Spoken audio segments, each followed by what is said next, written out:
Hello, and welcome back to the Eldritch Stronghold.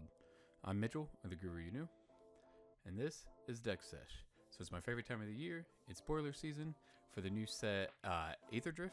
It's pretty much just like a racing Mad Max, Death Race, Mario Kart type set that actually mixes two different planes together, which would be Omninket and Advishkar, which Advishkar used to be Kaladesh, but they changed the name. That's a whole nother story. Anyway, today we are talking about Captain Howler C. Scourge.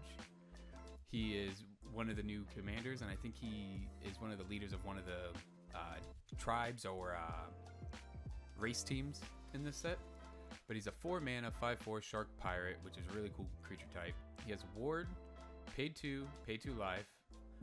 Whenever you discard one or more cards, target creature gets +2/+0 until the end of the turn for each card discarded this way. And whenever that creature deals combat damage to a player this turn, you draw a card. So pretty much you play a wheel. You're going to discard 7 cards, draw 7 cards. You choose a creature. He gets +14/+0 to the end of the turn because you discarded 7 cards. And whenever he deals combat damage, you're going to draw a card. Seems like a super fun deck that you can go pretty tall with, but we're actually going to go wide with it. I'm going to pay homage to the Locust God deck I had a few years ago. I used to love that deck. It's pretty cool, just a wheel, make a bunch of bugs. So we're going to use that idea and jump into the Deck Sesh. The first couple cards we're going to be talking about are draw triggers, and the draw triggers that we went with are ones that make tokens to go along with our going wide strategy. The first one is Chasm Skulker. It's a 3-mana 1/1 squid horror. Whenever you draw a card, you put a +1/+1 counter on him. And when he dies, you create a 1/1 squid with Island Walk, where X is the number of +1/+1 counters on him. He gets bigger and bigger as you wheel and deal. And when he dies, you get Island Walk squids, which could be unblockable. And then you can use your commander's pump on one of the unblockable tokens.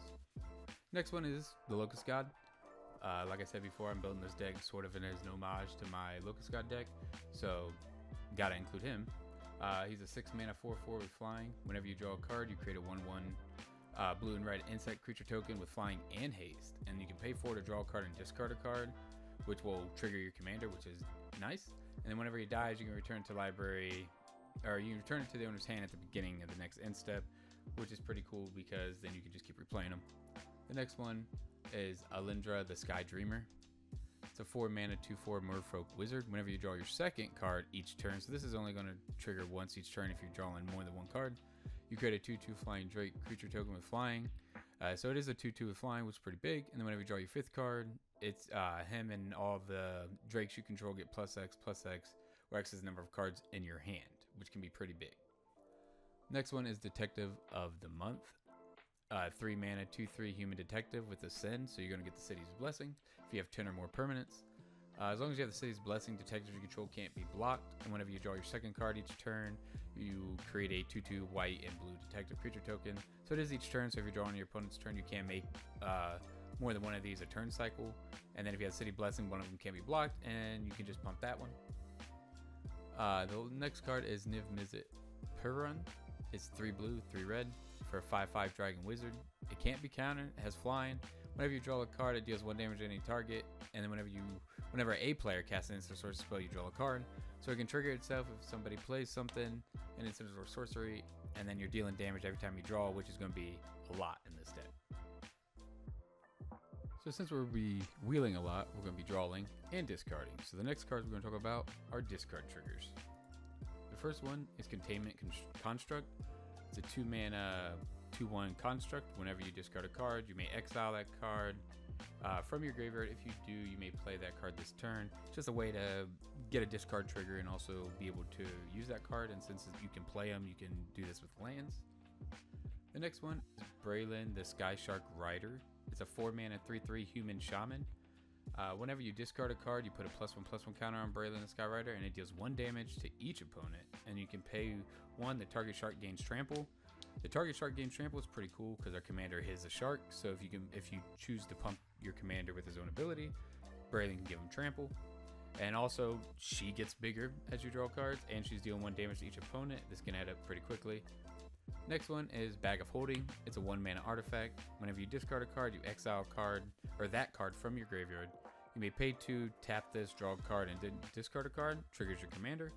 Pay 4, tap it, sacrifice Bag of Holding, return all cards exiled with Bag of Holding to the owner's hand. It's a way to pretty much if you're down to one card, no cards, you can just crack this, get all the cards that are exiled under it, refills your hand. Next one, Glinthorn Buccaneer, a 3-mana 2/4 Minotaur Pirate. It has haste, and whenever you discard a card, this deals damage to each opponent. Then again, there it is again, each opponent. So this adds up quickly, especially if you have this and Braylon on the field. You pay 2, discard a card, draw a card, activate this ability only if Glinthorn Buccaneer is attacking. So it's not bad. It triggers your commander, but you do have to attack with this, unfortunately. And if it's blocked, it could be killed. The last card we're going to talk about is Intai. He's a 2-mana 2/2 Human Knight. Whenever you attack, you may discard a card. When you do, you put a +1/+1 counter on target attacking creature, and it gains trample. This works in multiple ways with your commander. It discards a card. It also pumps something and gives something else trample, which is really needed. And then whenever you discard one or more cards, you exile a top card of your library, and you replay that card until your next end phase. So you discarding cards, you're going to be able to exile the top, and then hopefully draw into more wheels. So we're going to be making a bunch of tokens, making a bunch of huge bodies. So we're going to be swinging with them. So the next cards we're going to be talking about is attack triggers. The first one is a new one, and I guess every leader of one of the race teams gets a vehicle, or one of the race teams gets a vehicle. This, I'm guessing, is it, and this is the boosted Sloop. It's a 3-mana 3/3 vehicle with menace. Whenever you attack, you draw a card, then discard a card, and you can crew it for 1. Pretty much, it's just a simple, just once a turn, when you attack, you draw a card, discard a card, and you can trigger your commander. Next one is Gimli's Reckless Might. It's a 4-mana enchantment. Creatures you control have haste, and it has Formidable. Whenever you attack, if creatures you control have total power 8 or greater, target attacking creature you control fight up to one target creature you don't control. So you could be making big bodies if one of them was over 8, or just total power over 8. In general, you're going to be able to fight something and hopefully just kill something that's annoying on the other side of the field. Next card is Hellrider. It's 4-mana 3/3 Devil.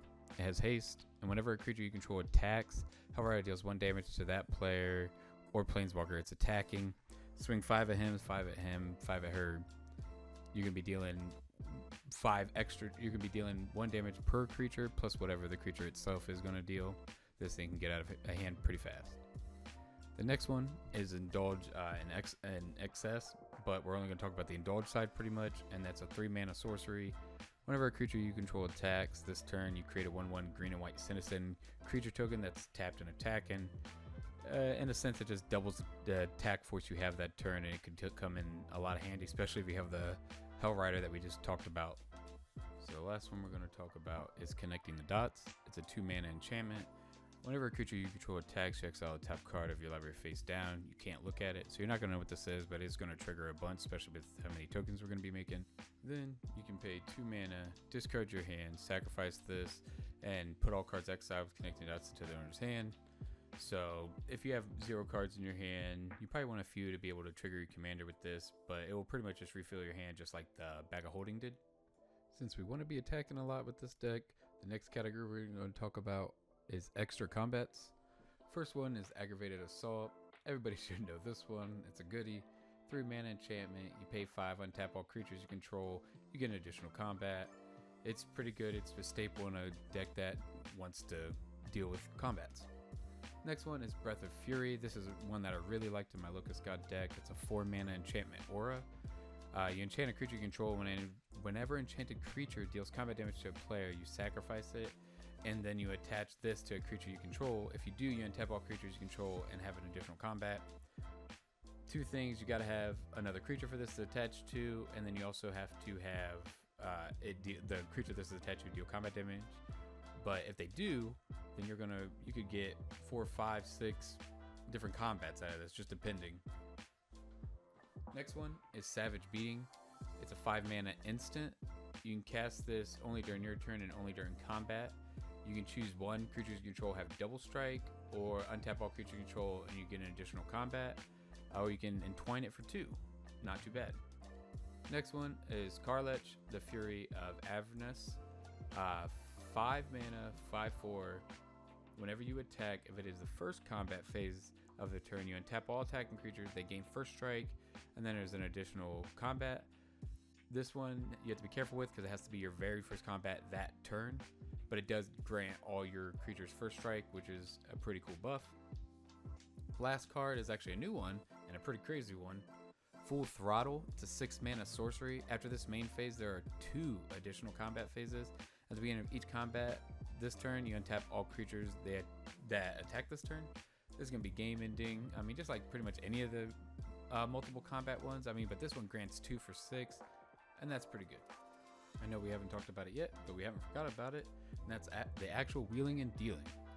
The first one is Echo of Eons. It's a 6 mana sorcery. Each player shuffles their hand and their graveyard into their library and draw 7 cards, and you flashback this for 3. Now this doesn't discard your cards, so it's not going to trigger your commander, but what it does do is reshuffle in your graveyard so you can reuse cards and keep it going and make sure you don't draw out of your deck. Next one is Change of Fortune. It's a 4 mana sorcery. You discard your hand, then draw a card for each card you've discarded this turn. So this is like pretty much the end of your turn after you've already wheeled and dealt a bunch. You play this, discard whatever you have in your hand, and then you can draw a crap ton. But make sure you have no maximum hand size. Next one is Magus of the Wheel. It's a 3 mana 3/3 human wizard. Pay 2, tap it, sack them. Each player discards their hand and draws 7 cards. It's a Wheel of Fortune on a creature. It sucks you can only use them once, but it's pretty good. The next one is Jace's Archivist. It's a 3 mana 2/2 wizard. You may pay 1 blue, tap it. Each player discards his or her hand, then draw cards equal to the greatest number of cards a player discarded this way. So you will be discarded with this one. This one is really reusable.